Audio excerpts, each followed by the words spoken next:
Christian McCaffrey is signing a 4-year, $64 million contract extension with the Panthers. At $16 million a year, he becomes the highest-paid running back in NFL history.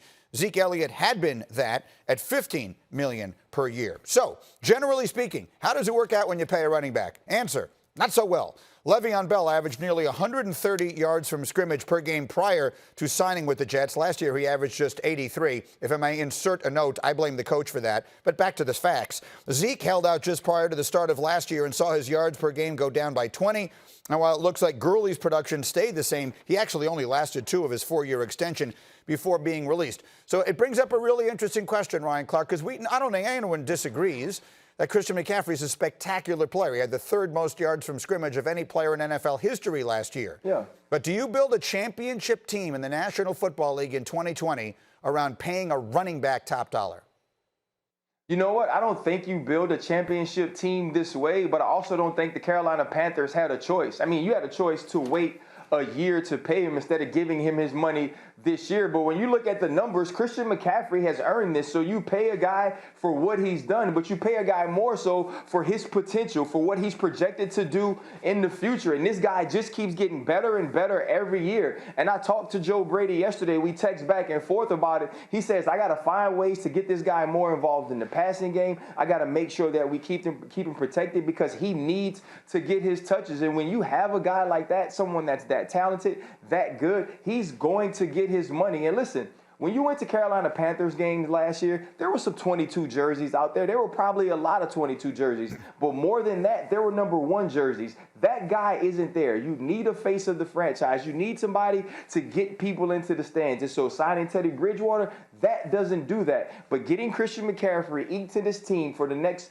5 to 6 years, when he'll be 29 years old, that's something that the people can get around, get excited about. So you're paying for production, you're paying to have a face of the franchise, but that doesn't necessarily mean that you are paying for championships. Yep, it was Cam Newton's team for a decade, and now it is Christian McCaffrey's team. And so, Domonique, I'll then put it to you this way. Zeke Elliott got $15 million. Now Christian McCaffrey gets $16 million. Is Saquon Barkley next up here? Should the Giants make him the next guy to get this huge money? Does that make sense to you? Yeah, I mean, I think so. I think it's an oversimplification to say that you can't build a team this way. And it's like, I think some analytics guys kind of live in a vacuum. And I think ideally you may not want to build a team that way. But if your best player is versatile, can catch the ball, can throw the ball, can run the ball, and that's the best player you have, then you have to figure out a way to build a team around him. Sports is full of all these cliches. You can't do it this way. You can't do it that way until it's done. Like you can look at what the Ravens did with Lamar Jackson. You can look at what the Warriors have done with shooting threes. These are all things that people once said you can't win doing, and now we see it happening. So if you start from scratch and I could design a team exactly the way I wanted to design a team, maybe I wouldn't invest so much in a running back. But this is the hand that they're dealt. Their best player, their most dynamic player is a quarterback. Yes. Is a running back, and they should pay him now while he is still valuable and try to figure out a new innovative way to win around him. Go ahead. Final thought, RC.